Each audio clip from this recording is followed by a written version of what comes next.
जय हिंद। मैं ब्रिगेडियर हेमंत महाजन Facebook live में आपका स्वागत करता हूं।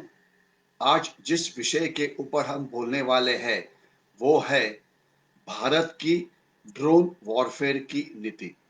आपको पता होगा कि कुछ हफ्ते पहले अजरबैजान और आर्मेनिया के बीच में तकरीबन 45 दिन एक युद्ध चला, जिसमें आर्मेनिया का पराभव हो गया और उसका मेन कारण था इस लड़ाई में ड्रोन का इस्तेमाल जो अजरबैजान ने किया, जिसे मदद की तुर्कस्तान ने और शायद इस्राइल ने। तो इससे ये इतिहास में पहली बार है कि जब एक युद्ध जीता गया केवल ड्रोन्स की मदद से। तो ये जो युद्ध जीता गया उसका भारत के ऊपर क्या असर होता है, ड्रोन का इस्तेमाल भारत चीन सीमा, भारत पाकिस्तान सीमा पे किस प्रकार से हो सकता है, जो दहशतवादी है क्या वो ड्रोन का इस्तेमाल कर सकते हैं कि नहीं, जो हमारा नक्सलवादी एरिया है वहां पे ड्रोन का इस्तेमाल हम कैसे कर सकते हैं। ये अलग अलग विषय है जिसके ऊपर हम बातचीत करेंगे। लेकिन उसके पहले मैं दो तीन महत्व की घटना के ऊपर बात करना चाहता हूं जो पिछले कुछ दिनों में हुई है। 2 दिन पहले ही हमारे national security adviser Shri Ajit Doval ये श्रीलंका में थे और वहां पे उनकी श्रीलंका और मालदीव के साथ एक मैरीटाइम कोऑपरेशन के बारे में मीटिंग हुई जो बहुत सक्सेसफुल मानी जाती है। इसका मतलब यह है कि मालदीव और श्रीलंका हमें समुद्र की तरफ से जो अलग अलग धोखे होते हैं उसकी वार्निंग देंगे, उसमें हमें मदद करेंगे, जिससे हमारी सिक्योरिटी लेवल जरूर बढ़ जाएगी। इतना ही नहीं तो एक खबर आई कि ये अभी एक रेगुलर फीचर होगा और इसके साथ साथ ही हमारे जो डिफेंस मिनिस्टर थे उन्होंने वियतनाम के साथ बातचीत की, जिसमें यह फैसला हुआ कि वियतनाम की सैन्य को मॉडर्नाइज करने के लिए भारतीय सेना मदद करेगी। वियतनाम को हमने क्यों मदद करना चाहिए, क्योंकि वियतनाम ये चाइना का एनिमी है और जैसे हमारे एक महापुरुष चाणक्य ने बताया है कि शत्रु का शत्रु ये आपका मित्र होता है। तो इसलिए वियतनाम को चाइना के खिलाफ खड़ा होने के लिए मदद करना ये एक हमारी इम्पोर्टेंट स्ट्रेटेजी है, जिसके लिए हम वियतनाम को मदद करेंगे। उनके एयरफोर्स के वैमानिकों की ट्रेनिंग के लिए हम उन्हें मदद करेंगे सबमरीन वॉरफेयर के अंदर, जिससे हमारा अनुभव काफी अच्छा है। तो ये हम एक हमारी दोस्तों की एक लाइन बना रहे हैं जो हमें चाइना के खिलाफ लड़ाई में मदद करेंगे। इसके सिवाय एक और इम्पोर्टेंट खबर मीडिया में आई कि चाइना ब्रह्मपुत्र रिवर के ऊपर एक बड़ा डैम बनाने वाला है। इसे जिससे ब्रह्मपुत्र का जो पानी हमारे अरुणाचल प्रदेश में आता है वो रुक जाएगा और वहां पे पानी की कमी होगी और हमारे पास ही नहीं बल्कि बांग्लादेश में भी ये होगा। मेरे ख्याल से इतना डराव पैदा करने की जरूरत नहीं है, क्योंकि पहले तो ये डैम अगर चाइना बिल्ड करता है तो इसे बिल्ड करने के लिए बहुत समय लगेगा। इस प्रकार की बातचीत तो बहुत सालों से चल रही है, लेकिन वहां पे डैम बांधना, ग्रेट बेंड के पास वहां से पानी को डाइवर्ट करना, इसे बहुत समय लगने वाला है। ऐसे नहीं कि कल परसों ये पानी पूरा रुक जाएगा। और आपको पता है कि ये जो नदी आती है चाइना से, वहां पे उसे योरलोंग सांगपो इस नाम से पुकारा जाता है। जब हमारे देश में वो अरुणाचल में प्रदेश प्रवेश करती है तो उसका नाम सियांग होता है। जब ये नदी प्लेन्स ऑफ असम में आ जाती है तो उसे सियांग, सियोम, सुबानसिरी, इसके सिवाय लोहित, अलग अलग छोटी नदियां मिलती है और वो असम में उसे ब्रह्मपुत्रा से बोलते हैं। तो ये नदी में पानी की कोई कमी नहीं है, लेकिन अगर चाइना डैम लगाता है ऊपर तो उससे लीन सीजन के अंदर हमारी पानी की जो फ्लो है ये बिल्कुल कम होगी, इसमें कोई शक नहीं है। तो हमने करना ये चाहिए कि जो एग्रीमेंट हमने चाइना के साथ किया था, जिसके अंदर उन्होंने बोला था कि ब्रह्मपुत्र का जो डेटा है पानी फ्लो का वो हमारे साथ शेयर करेंगे, वो शेयर करना अभी रुका हुआ है। तो इसे फिर से शुरू होना चाहिए और हमने जितने साउथ ईस्ट एशिया के देश है उनकी एक अलायंस बनानी चाहिए, क्योंकि अलग अलग नदियां जो तिब्बत से निकलती है और चाइना से तिब्बत से निकलते हुए वो साउथ ईस्ट एशिया में जाती है, उनके ऊपर भी ये वाटर वॉर का असर होने वाला है। तो हमने एक इंटरनेशनल अलायंस बनाने की जरूरत है, कोई डरने की जरूरत बिल्कुल नहीं है। ये एक बिल्कुल ही इम्पोर्टेंट बात है। इसके सिवाय जो पानी है इसके ऊपर इंटरनेशनल लॉज है, upper riparian states, lower riparian states, तो उसका हमने इस्तेमाल करना चाहिए और ये इंश्योर करना चाहिए कि ये सब जो लॉज है ये लॉज चाइना ने फॉलो करने चाहिए। चाइना के खिलाफ की जो लड़ाई है ये बहुत देर चलने वाली है। तो हमने अलग अलग स्तर के ऊपर चाइना से हमारी अलायंसेस बनाते रहना चाहिए और लड़ाई जारी रखनी चाहिए। अभी मैं आज के मेन सब्जेक्ट के ऊपर आता हूं, वो है ड्रोन वॉरफेयर। ड्रोन क्या होता है?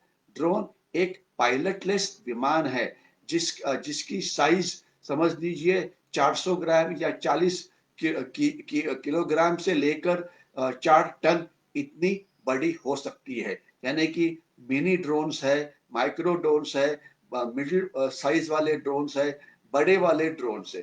बेसिकली ये एक पायलटलेस विमान है जिसे रिमोट की मदद से ऑपरेट किया जाता है। अभी जब एक विमान पायलटलेस होता है, अभी तंत्रज्ञान इतना ज्यादा बढ़ा हुआ है कि वो उसे उसके ऊपर जो पेलोड होता है, जो वेट ड्रोन अपने आप में कैरी कर सकता है, उसकी भी कैपेसिटी अभी काफी बड़ी है। तो इस ड्रोन के ऊपर तीन चार चीजों की बारे में हमने बात करनी चाहिए। एक तो ड्रोन की रेंज कितनी है, यानी कि कितने दूर तक जा सकती है। 250 किलोमीटर से लेकर 300, 400, 500 किलोमीटर इनकी रेंज यानी कि पल्ला हुआ है। दूसरा इनका पेलोड कितना है, यानी कि कितने शस्त्र ले जा सकते हैं। ये कुछ ग्राम से लेकर 500, 600 केजी इतने भी वेपन्स वो ले जा सकते हैं। वेपन्स ये किस प्रकार के होते हैं? इसमें मिसाइल्स हो सकते हैं, इसमें गाइडेड बॉम्ब्स हो सकते हैं, इसके ऊपर कैमरा हो सकते हैं।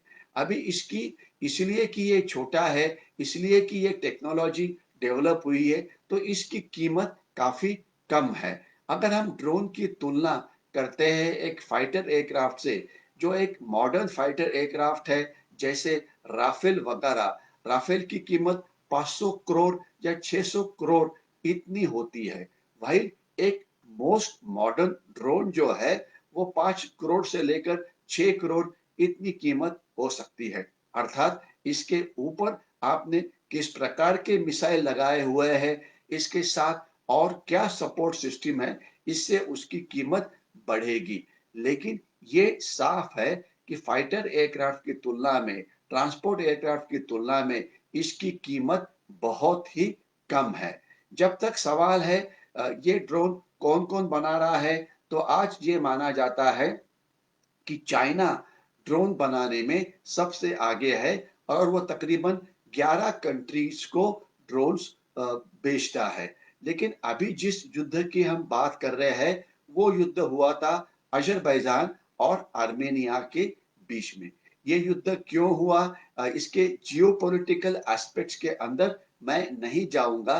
मैं केवल उसके अंदर जो जिस प्रकार से लड़ाइयां लड़ी गई, जिसमें ड्रोन का इस्तेमाल कैसे हुआ, इससे हम क्या लेसन्स सीख सकते हैं, इसके ऊपर कंसंट्रेट हम करेंगे और हम ये देखेंगे कि ये जो लेसन्स उस लड़ाई से दुनिया सीख रही है, यूरोप सीख रहा है, तो इसका हमारे देश के ऊपर क्या असर होता है? क्योंकि यूरोप में क्या होता है उससे हमने क्या लेना? हमारे शत्रु है पाकिस्तान, हमारे शत्रु है चाइना, हमारे शत्रु है नक्सलवादी या माओवादी, हमारे शत्रु है दहशतवादी, हमारे शत्रु है कुछ क्रिमिनल्स जो देश के खिलाफ उल्टी कार्रवाई करते हैं।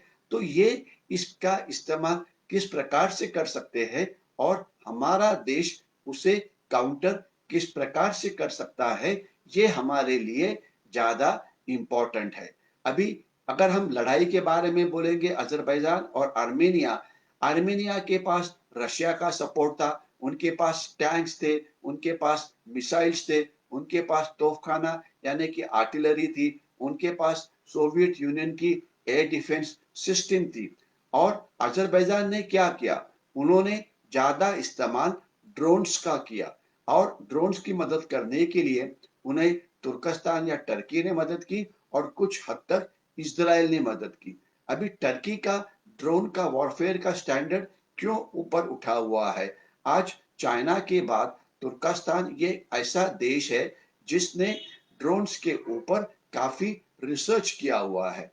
इतना ही नहीं, तो तुर्कस्तान की विश लिस्ट है कि वो मुस्लिम वर्ल्ड का एक नेता बने। तो जो आजकल युद्ध चल रहा है, सीरिया में चल रहा है, इराक में चल रहा है, लीबिया में चल रहा है, वहां पे कौन किसके साथ लड़ रहा है, इसमें मैं ज्यादा बातचीत नहीं करना चाहता हूं। उसमें हर एक देश इन्वॉल्व है, अमेरिका इन्वॉल्व है, रशिया इन्वॉल्व है, सऊदी अरेबिया इन्वॉल्व है, ईरान इन्वॉल्व है, वगैरह वगैरह, तुर्कस्तान इन्वॉल्व है। और जहां जहां पे ये लड़ाइयां चल रही है, ये जो सब बड़े देश है, उन्होंने इस लड़ाई को अपनी एक लेबोरेटरी या एक प्रयोगशाला बनाई है। मतलब ये कि उनके पास जो जो मॉडर्न वेपन्स होते हैं उसे वो वहां पे इस्तेमाल करके देखते हैं और ये देखते हैं कि उसकी इफेक्टिवनेस क्या है, उसमें उसकी क्वालिटी अच्छी है कि नहीं,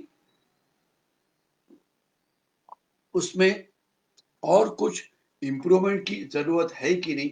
तो ये एक जैसे लेबोरेटरी में वैक्सीनेशन का टेस्टिंग होता है, उस वहां पे इन देशों में अलग अलग प्रकार के वेपन्स टेस्ट किए जाते हैं। जैसे इस प्रकार के वेपन्स आज अफगानिस्तान के अंदर भी टेस्ट किए जा रहे हैं। तो इसमें तुर्कस्तान ने अपनी ड्रोन वॉरफेयर को बहुत ही अच्छा बनाया था।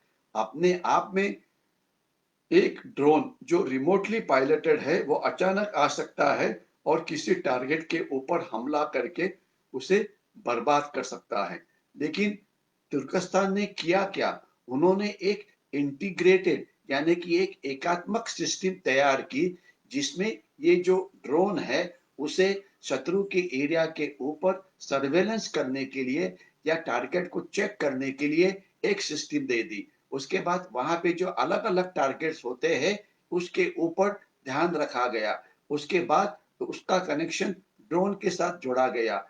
ड्रोन को पूरी खबर दे दी कि इस इलाके में आपका टारगेट है, वहां पर जो डिफेंसिव सिस्टम है वो इस प्रकार की है। जो शत्रु की जो रक्षात्मक सिस्टम थी, उनके रडार्स, उनकी एयर डिफेंस सिस्टम, उसे इलेक्ट्रॉनिक काउंटर मेजर का इस्तेमाल करते हुए न्यूट्रलाइज किया गया और उसके बाद ड्रोन्स ने हमला किया। तो जब शत्रु की डिफेंसिव सिस्टम ये न्यूट्रलाइज हो जाती है और उसके बाद ड्रोन हमला करता है, तो अर्थात शत्रु का नुकसान ये ज्यादा हो जाता है। तो आर्मेनिया का नुकसान बहुत ज्यादा हुआ। उनसे उनके कम से कम 100-150 टैंक इसमें बर्बाद हुए, उनकी 100-150 जो बड़ी बड़ी तोहफे थी वो बर्बाद हो गई।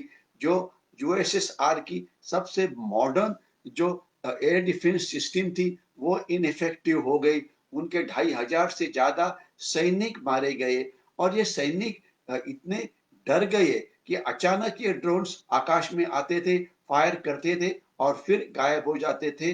तो सैनिकों को ऐसे लगा कि इन ड्रोन को, उनका जो तंत्र ज्ञान है उसके ऊपर उनके पास कोई काउंटर मेथड नहीं है। तो अल्टीमेटली आर्मेनिया को अजरबैजान के सामने सरेंडर करना पड़ा। तो मॉडर्न हिस्ट्री के अंदर ये एक पहला एग्जाम्पल है जहां पे किसी देश ने लड़ाई केवल ड्रोन वॉरफेयर से जीती है। तो सवाल उठता है कि इसके लेसन्स क्या है और हमारा देश हिंदुस्तान इससे क्या सीख सकता है। मैं आपको एक दो मुद्दे और बता दूं। इसी प्रकार का ड्रोन वॉरफेयर अमेरिका ये अफगानिस्तान में कर रहा है। जब जब उनको कोई टेररिस्ट के बारे में खबर मिलती है, उनके हाइडिंग के बारे में खबर मिलती है, वो ड्रोन्स वहां पे जाते हैं और उसको मार के वापस आ जाते हैं।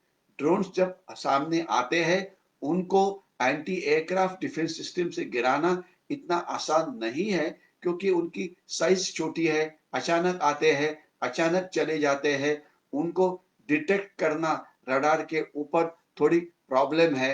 तो इसलिए उनकी सर्वाइवबिलिटी यानी कि दुश्मन को उनको गिराने की कैपेसिटी ये बहुत कम हो जाती है। लेकिन ड्रोन्स ने अफगानिस्तान में बहुत सारे हमले किए हैं और पाकिस्तान के ऊपर जहां पर दहशतवादी है वहां पर भी हमले किए हैं। ड्रोन का इस्तेमाल अब भी कुछ हफ्ते पहले ही हुआ था। आपको याद होगा कि 2-3 महीने पहले जो ईरान के सबसे बड़े युद्ध नेता थे जनरल सुलेमानी, अगर उनका नाम मुझे ठीक याद है तो, उनको मार दिया गया। जब शत्रु का सबसे बड़ा सेनापति मारा जाता है तो उनकी एफिशिएंसी बहुत कम हो जाती है। तो ये हुआ, और ये किसने काम किया? ये इजराइल ने किया, ये माना जाता है। और वहां पे इसी प्रकार का इस्तेमाल हुआ। और अभी 3-4 दिन पहले की ही बात है, ईरान के एक बहुत ही ऊंचे साइंटिस्ट जो न्यूक्लियर वेपन में जिनका उनका बहुत हाथ था, उनके ऊपर एक पीछे से ट्रक आया। ट्रक ने उसके ऊपर उसके ऊपर मिसाइल लगा हुआ था, उसे रिमोटली ऑपरेट किया गया। ये जो साइंटिस्ट थे उनके ऊपर हमला हुआ, वो मारे गए। और जो गाड़ी जिसके ऊपर वो आई थी वो एक्सप्लोड हो गई, यानी कि उसका बाद में क्या हुआ किसी को पता लगा नहीं। तो ये एक बहुत ही कामयाब ऑपरेशन था जहां पे इजराइल ने उनको एक साइंटिस्ट को मार दिया, जिससे जो न्यूक्लियर प्रोग्राम ईरान का है वो अभी काफी पीछे चला गया है।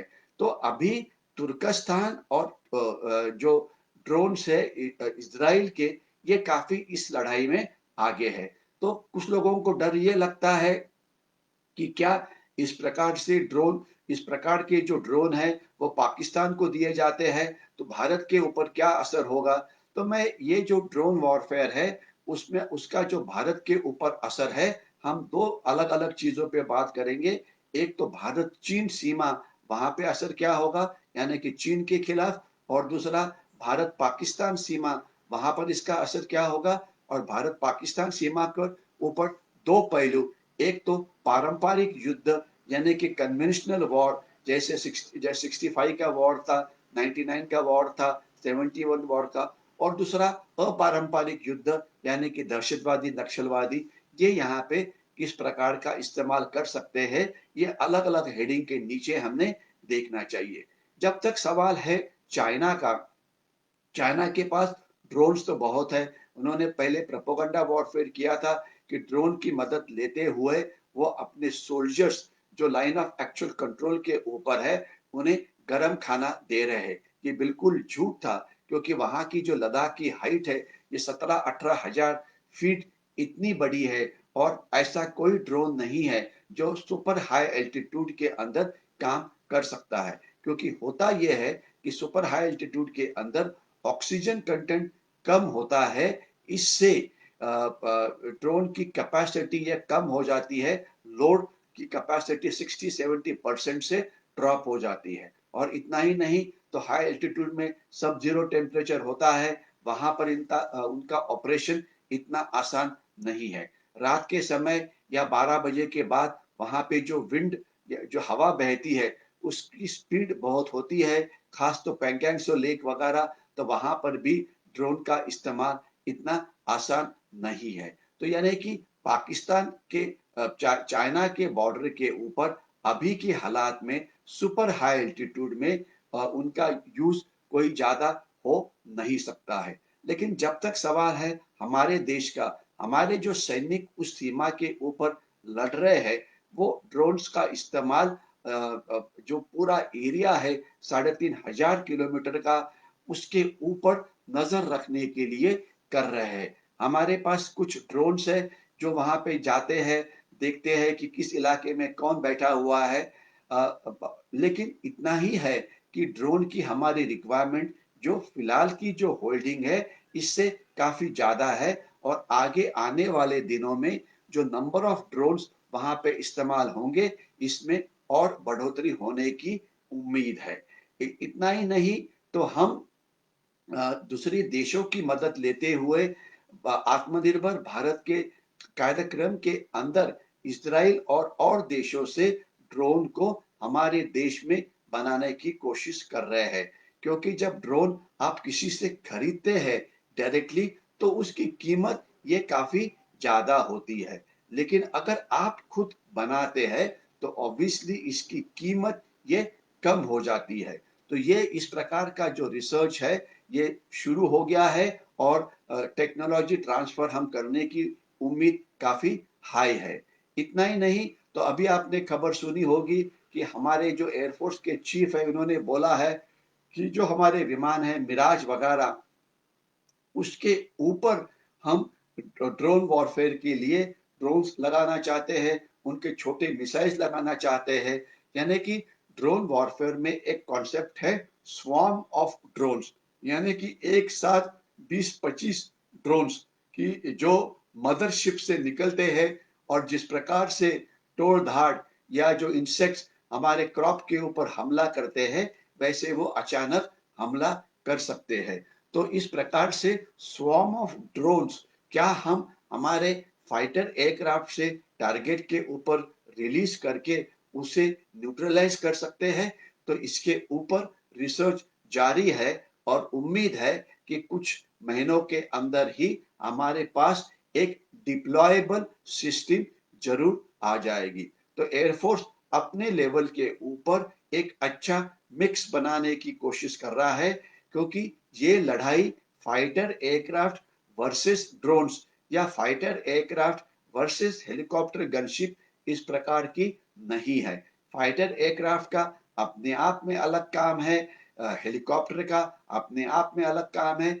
जो ड्रोन्स है इनका भी हम अच्छी तरह से इस्तेमाल कर सकते हैं, खास तो रेकी के लिए, खास तो सर्वेलेंस के लिए, खास तो कुछ एडमिनिस्ट्रेटिव काम है उसके लिए, क्योंकि उनकी कॉस्ट ऑफ ऑपरेशन जो है ये काफी कम हो सकती है। और उसके अंदर हम और टेक्नोलॉजी इंसर्ट करें, आर्टिफिशियल इंटेलिजेंस है, इंटरनेट ऑफ थिंग्स है, तो उसकी कैपेसिटी हम और बढ़ा सकते हैं। तो ये चीज अभी एयरफोर्स में इसके ऊपर अभ्यास शुरू है। जब तक सवाल है नेवी का, आपने ये खबर सुनी होगी कि नेवी ने 2 ड्रोन्स पहले ही खरीदे हैं जो हमारी समुद्र किनारा है, एक्सक्लूसिव इकोनॉमिक जोन है, इसके ऊपर नजर रखने के लिए।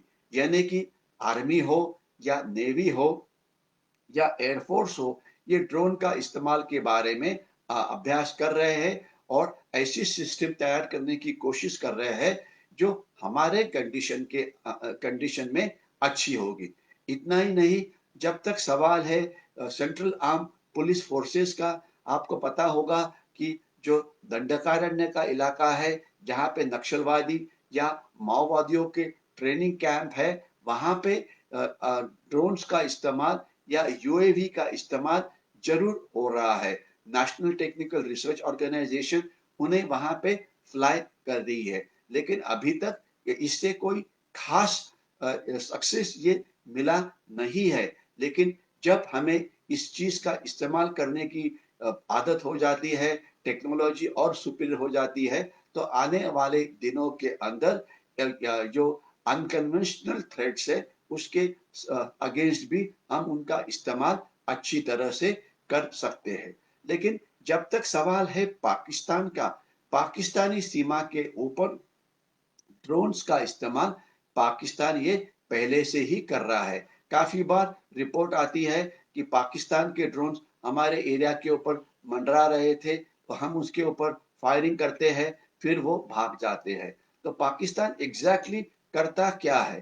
पाकिस्तान ड्रोन का इस्तेमाल हमारी जो वहां पे बॉर्डर के ऊपर जो तैनाती है, इसके ऊपर नजर रखने के लिए कि कहाँ पर गैप्स है, कहाँ पर हमारे सोल्जर्स एम्बुश में बैठे हुए हैं, गैप ढूंढ के वो दहशतवादियों को उस गैप से अंदर घुसाने की कोशिश करता है।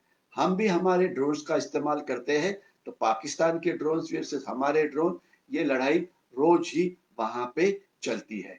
लेकिन जहां पे पाकिस्तान ने थोड़ी बहुत कामयाबी पाई है, वो है ड्रोन का इस्तेमाल इंटरनेशनल बॉर्डर के ऊपर, जहां पर उन्होंने ड्रोन की मदद से AK-47 राइफल्स, एक्सप्लोजिव्स, ड्रग्स वगैरह हमारे सीमा के इस पार, फेंस की इस पार भेजने में उन्हें यश मिला हुआ है। तो ये अर्थात एक धोखा है। इसके लिए हमने तैयार होना चाहिए, क्योंकि जो दहशतवादी है या उनके सपोर्टर्स है या पाकिस्तान की आर्मी है, पाकिस्तान की गुप्तचर संस्था ISI है, इस प्रकार से इस टेक्नोलॉजी का इस्तेमाल जरूर करेगी और हमारा जो दहशतवाद जो अभी डाई डाउन हो रहा है कश्मीर वैली में, वहां पे उसे बढ़ाने की कोशिश करेगी। तो ड्रोन बाय इटसेल्फ ये एक वेपन इंपॉर्टेंट तो है, लेकिन ज्यादा इंपॉर्टेंट यह है कि इसे हमारे पास जो इतर वेपन सिस्टम है, इसके साथ इंटीग्रेट कैसे करें, इसके ऊपर सोच विचार किया जाए कि कहाँ पे उसका इस्तेमाल सबसे अच्छा किया जा सकता है। लेकिन इतना जरूर साफ है कि ड्रोन वॉरफेयर ये एक ऐसी चीज है जो हमारी डिफेंसिव ताकत बढ़ा सकती है, जिस प्रकार से वो हमारी शत्रु की भी ऑफेंसिव ताकत बढ़ा सकती है। तो हमने पाकिस्तान में क्या हो रहा है, ड्रोन का इस्तेमाल कैसे हो रहा है, इसके ऊपर नजर रखनी चाहिए। चाइना का जो ड्रोन वॉरफेयर है, हमने उसके ऊपर नजर रखनी चाहिए। और हमारा जो रिसर्च हमारे लेबोरेटरीज में चल रहा है, वो इसराइल की मदद से हो, वो अमेरिका की मदद से हो, हमने उनकी मदद से हमारी जो रिसर्च की स्पीड है, हमारी जो डिप्लॉयमेंट की स्पीड है, हमारी जो ड्रोन का इस्तेमाल करने का तरीका है, इसका स्पीड चाइना से और ज्यादा तेज होना चाहिए, क्योंकि अल्टीमेटली हमारा एनिमी नंबर 1 ये चाइना है। मैं आपको इतना विश्वास दिलाना चाहता हूं कि इंडियन आर्म फोर्सेस एक बहुत ही डायनामिक ऑर्गेनाइजेशन है, और इस प्रकार की कुछ आर्टिकल्स हमारे मीडिया में आते हैं, कुछ वेल मीनिंग एक्सपर्ट इस प्रकार की विचारधारा सामने रखते हैं कि शायद ड्रोन वॉरफेयर में हम पीछे हैं। इस प्रकार का सोच विचार करने की निगेटिव सोच विचार बिल्कुल गलत है। हम भी ड्रोन वॉरफेयर के लिए तैयारी कर रहे हैं, लेकिन जैसे मैंने पहले बोला, इस ड्रोन वॉरफेयर में हमारी स्पीड कम से कम चाइना से एक कदम आगे होनी चाहिए। तो मुझे भरोसा है कि हमारी जो लीडरशिप है आर्म फोर्सेस की, इसके ऊपर सीरियसली विचार कर रही है, और हम चाइना और पाकिस्तान से कदम आगे रखेंगे। इसका इतना एडवांटेज तो वो हम हमें कम से कम देने की कोशिश करेगी। तो मैं यहीं पे रुकता हूं।